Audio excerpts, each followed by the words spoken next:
Welcome back to the Rantin Review Pro Wrestling. Guys, it is the biggest, the second biggest wrestling party of the summer this year. SummerSlam from World Wrestling Entertainment, featuring yet again another chapter in the fabulous Bloodline storyline that has been lifting WWE to new heights over the last year and a half and really the last 3 years.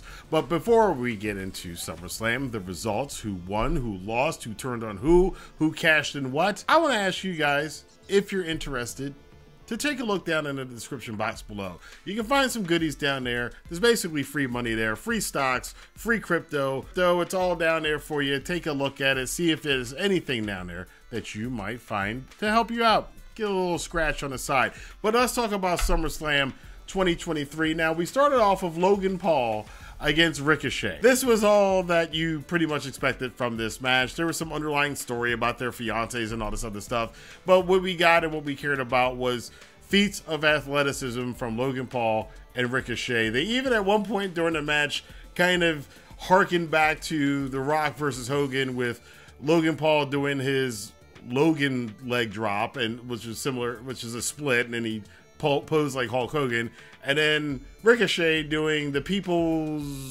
moonsault in the middle of the match. So those little touches were fine. Logan Paul does win by cheating. One of his social media brethren gave him some brass knuckles, and he knocked out poor Ricochet, who, Ricochet, he's happy with what he's doing, man. He's living his best life. I can't be upset with the outcome of this. This is what we expected, Logan Paul winning the match. Moving on to what was personally my favorite match of the night, even though I initially heard that this was the third match between the two and I wasn't that excited about a third match, but I think this is definitely the best of the three between these guys, and that's Cody Rhodes taking on Brock Lesnar. And the theme of this match was that Lesnar is back to being the beast that he's always been. He's throwing Cody around. He's suplexing him. He's throwing him out the ring and saying, look, just take the count out, Cody. Stop fighting. You're going to get hurt if you keep messing with me. Brock continually tries to force Cody to stay on the floor and take the count out loss, but Cody won't. He will get back in the ring, and Brock will F5 him, and Cody get back in the ring. And Brock will knock him out, clothesline him out the ring. Cody gets back in the ring. Brock will F5 him through the table. Michael Cole is literally telling Cody, yelling at him on commentary while Cody's right at his feet in the heap, stay down, save yourself the beating. Cody, of course, this is what Cody's always wanted to do. That's why I say Cody, as much as he stole to me, and a lot of him is still an AEW guy in my eyes, he's an AEW guy that belongs in WWE, if that makes any sense. And this is the reason why. Because Cody can do these kind of stories in WWE, and WWE's audience will eat this kind of stuff up.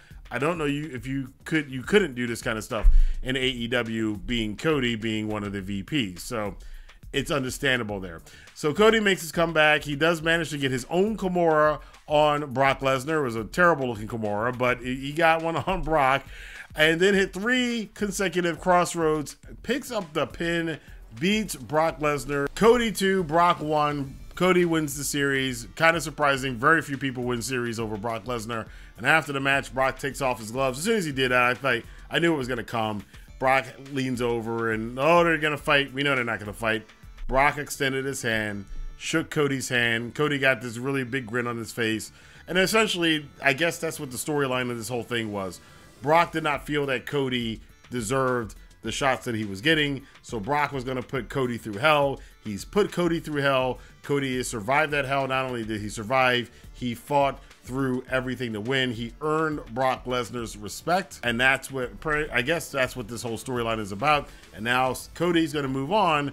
Whether he's going to move on to Seth or Roman, who knows? We'll have to find out what happens with their matches at the end of the night. Then there was a Slim Jim Battle Royal, which apparently I heard it replaced the match that was supposed to happen with Becky Lynch and Trish Stratus that got bumped. So this was a Battle Royal. LA Knight was in this one. Omos was in this one. A bunch of guys. This was a fun, for me who doesn't watch Raw and SmackDown, it's interesting to kind of catch up on who's feuding. I didn't know, like, Karrion Kross. Oh, that's Karrion Kross.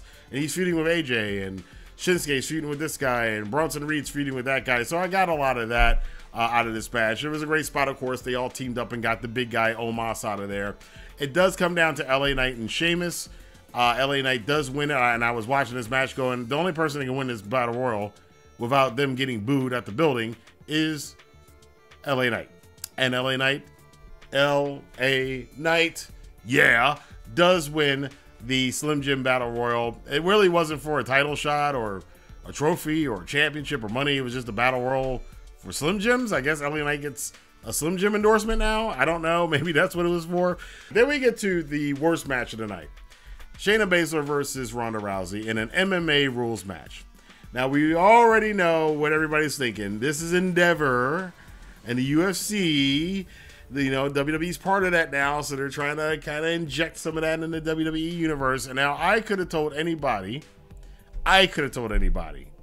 on paper, looking at this, you're going to do this for a WWE audience? Enochiism was a couple decades ago, and even in New Japan, an audience that is probably more familiar and more amenable to MMA style in pro wrestling, it didn't work there. Why would you think this would work in WWE with its audience that doesn't like any actual sports or anybody from any other actual sports? They like their WWE stuff the way it is. This match also confirms to me too that Zack Sabre Jr. will never ever be in the WWE again. Well, maybe he'll be there when they put him in the Hall of Fame in 30 years, because he was in the Cruiserweight Classic 7 or 8 years ago. So they'll probably put him in the Hall of Fame in 30 years if he never goes back and works there again. I can't see Zack Sabre Jr. working in WWE, especially after this. But not only was this a bad idea, the execution was bad. They were doing a worked MMA match that just looked like they were just speeding it up. It looked terrible. You can't do that. It doesn't work. It didn't work at all. And it especially doesn't work for the WWE fans who were started chanting boring during the match. I saw what they were aiming for. It just was a bad idea that was never going to work. This also goes to something that if those of you who watched me for a while, it disproves something that I have said a long time, that wrestling is a genre like any other entertainment genre, and it has subgenres. This was the equivalent of you going to see the Barbie movie, and then 30 minutes into the Barbie movie, it switches over to Oppenheimer for 20 minutes. Well, not that Oppenheimer's a bad movie, it's actually a really good movie. Not that the Barbie movie is a bad movie, I wouldn't know, I haven't seen it, but it's not for me. But for the Barbie audience, Barbie's a great movie. For the Oppenheimer audience, it's a great movie. But you don't take a Barbie movie and then put an Oppenheimer storyline for 20 minutes in the middle of the Barbie movie. It doesn't work. That audience does not want to see that, and it's going to bore that audience. So that is the equivalent of what we saw here in this match. Shayna Baszler does get the win over Ronda Rousey by submission, but don't ever do this again. Don't ever do this again. I don't know why this was on the card. This was a really bad idea.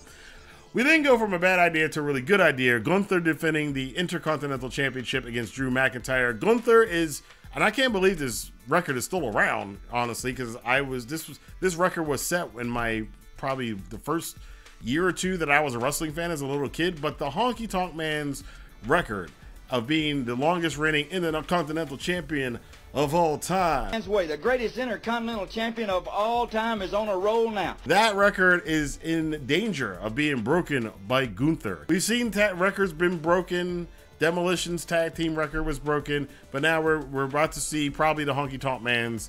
And by the way, you say the full name, don't just say the first name, because that's kind of racist. But the Honky Tonk Man's record might be broken pretty soon.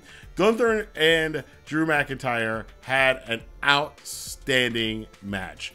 This was hard. This is what I call WWE strong style. And Gunther and Sheamus and Drew McIntyre are the only one, and probably Butch are the only ones that really can do it. And this is big dudes beating the crap out of each other. Drew, I don't know where Drew's going to go after this. They've kind of had him lose too many big profile matches like this. So I do think it might be hurting his star a little bit. Gunther, however, is the more important thing if they're going for him to break the record. Gunther looked amazing in this match. He does get the win. He kind of got to a point in the match where he's like, look, I got to shut this guy down. This dude's too strong. And Drew was handling Gunther unlike anybody we've seen handle Gunther before, but he does. The IC champion retains the title. Love the fact that it was on the show. Love the fact that this match was as good as it was. Seth freaking Rollins defends the third generation WWE World Heavyweight Championship. Yes, I'm going to continue to call it that, against Finn Balor, the leader, sort of Judgment Day, with Damien Priest lurking around with the briefcase. That will come into this. Now, when you get guys like Seth Rollins and Finn Balor in a match, these guys are cut from that same cloth. They're cut from that AJ Styles, Kenny Omega, Will Ospreay cloth. So when you get two of these guys in the ring together, they're going to have an awesome match. Add that with the WWE storytelling style, and this was a fun match. I enjoyed this match a lot. We got everybody coming in. Dominic came down. Rhea Ripley, who I didn't even realize until she showed up. I was like, wait a minute, she's not even wrestling on the show. She's one of the most popular wrestlers in the company, but whatever. On the second biggest show of the year. It's kind of weird, but this turned into a lot of booking and a lot of drama, but it worked out really well. Finn and Damien Priest had a lot of conflicts over why Priest was there. Why did he have the briefcase? Should we use the briefcase? Should we not use the briefcase? There was some excellent near falls at the end of this match, but at the end, Seth Rollins did manage to win. When the briefcase wound up in the ring, Finn went to go for the camera shot on this was excellent too. Finn goes to go grab the briefcase, and the curb stomp from Seth Rollins right in camera frame. You see Finn's face right into the... That was a great camera shot. Seth Rollins retaining the championship, and afterwards, Damien Priest is looking at Finn Balor, just shaking his head. I looked at Finn Balor, shook my head, and everybody looked at Finn Balor, and we just... Come on, bro. The WWE Women's Championship is on the line. Asuka's defending against Charlotte and Bianca Belair. I have heard all of the complaints about this, and I agree. Asuka's one of my favorite wrestlers of all time, and she's kind of an afterthought in this whole thing. This match was really clunky until it got near the end, and then we had this injury angle, fake injury angle with Bianca Belair. She did the whole Mick Foley Hell in a Cell thing, got up and came back into the match. Did an amazing, I think it was a 450 splash off the top rope. Charlotte was about to win the match with the figure 8, and Bianca just crushes her with this 480 or 450 splash. A lot of good near falls at the end. A lot of combinations that worked out pretty well with the three women working together. Asuka spitting the mist in Charlotte's face when she had the figure 8 on Bianca Belair, but that allowed the opportunity for Bianca Belair to get the pin on Asuka and become the new women's champion. But during the match earlier on, she had a bad fall and a bad tumble, and that whole injury angle came back to bite her, because even though she was the new champion, there was somebody with a cash in. Io Sky comes down to the ring with Bayley. They beat up Asuka, they beat up Charlotte. Io cashes in really quickly. Moonsault, gets the pin, takes the title from Bianca. Io Sky is your new WWE Women's Champion, and we even got an appearance of the entire Damage Control group all hugging together. That was a cool thing. They debuted 1 year ago at SummerSlam on a WWE pay-per-view. I thought that was pretty awesome. And in the main event of the night, Roman Reigns defending against Jey Uso. The Bloodline storyline continues. This is pretty much what you expected from this match. A lot of brutal tribal combat stuff going on. The crowd was into most of this match. You got Solo doing a run-in. We got all of that stuff. Paul Heyman overacting. It's actually, but it's so good. The storyline is really good until we get to the end. Jay is taking out everybody. He goes on the top rope. He gets the splash. He's going to get the pin. Somebody pulls him out of the ring before the referee can count to 3. And it is Jimmy Uso, his own brother, the other Us, not being very Usy. He costs his brother the match. He super kicks Jay, throws him into the ring. Roman gets the pin, retains the Universal Undisputed WWE Gold version of the World whatever, other World Championship, whatever. And I don't know about this ending. I said this a couple months ago. Those of you who follow my channel know I've said this. I started raising the question, is this Bloodline storyline going on a bit too long? What else can they possibly do with it? They've done everything. Oh, is Jimmy turning on Roman? Oh, is Jay going to turn on Roman? Well, Jimmy's back over here. Is Solo turning on Roman? Is Roman turning on them? Is Roman Is Jimmy going to win? I think it's getting to a point now where they've done... I mean, there are other things they can do, but I do think we have kind of reached saturation point for a lot of fans. I'm seeing it from other fans, not just myself now. Other fans are reaching the saturation point. These storylines like this, typically what happens in wrestling, the promotions, whether it's the NWO versus WCW, Austin versus McMahon, Freebirds versus Von Erichs, whatever it is, promotions will tend to run these storylines until the crowds get bored of them. And I have a fear that that's what's happening with this Bloodline storyline. Because if it wasn't Drew McIntyre that was going to beat Roman, if it wasn't Sami Zayn that was going to beat Roman, if it wasn't Cody Rhodes that was going to beat Roman, if it wasn't if it wasn't Jey Uso that was going to beat Roman, who's next? Solo? There was a bit of miscommunication in the match where Roman accidentally speared Solo. They had a moment, but I'm kind of at the point of going, well, now I don't care because they're all turning on. It's like every week, one of them, who's going to turn this week? And then if you miss a week or two, because I don't watch the weekly TV shows, I catch the YouTube clips.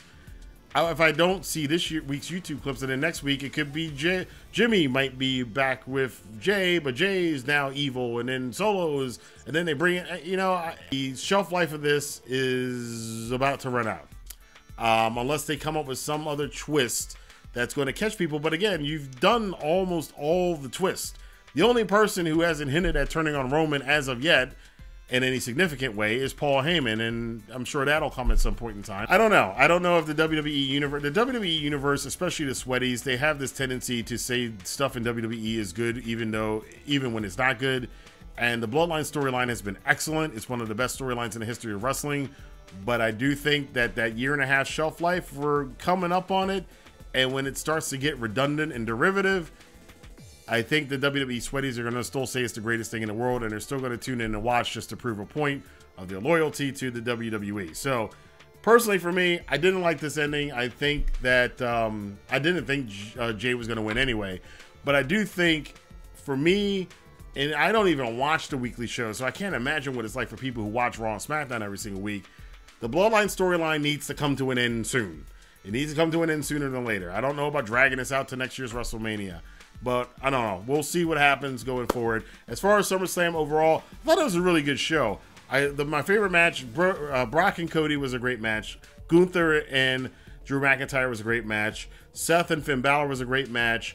And I did enjoy some of the other matches on the card. The only real stinker was the ill-advised MMA rules match with Shayna Baszler and Ronda Rousey. But I want to know what you guys think about SummerSlam 2023. Let your voice be heard in the comment box below. And until next time, if you are interested in New Japan, we are finishing up our conclusion of the G1 Climax. So it'll be wrapping up this week. So we'll have all the block action over there. We'll be talking about what's going on in AEW. So you definitely want to hit the subscribe button and a notification bell so you know when those videos come out. We got All In coming up. We got matches for All In finally being announced. So we'll talk about that soon. And a rumor about we might get to see CMFTR versus the Elite after all. But until then, I'll see you guys here for more news, rumors, and commentary on the Rantin Review Pro Wrestling. Have a good day.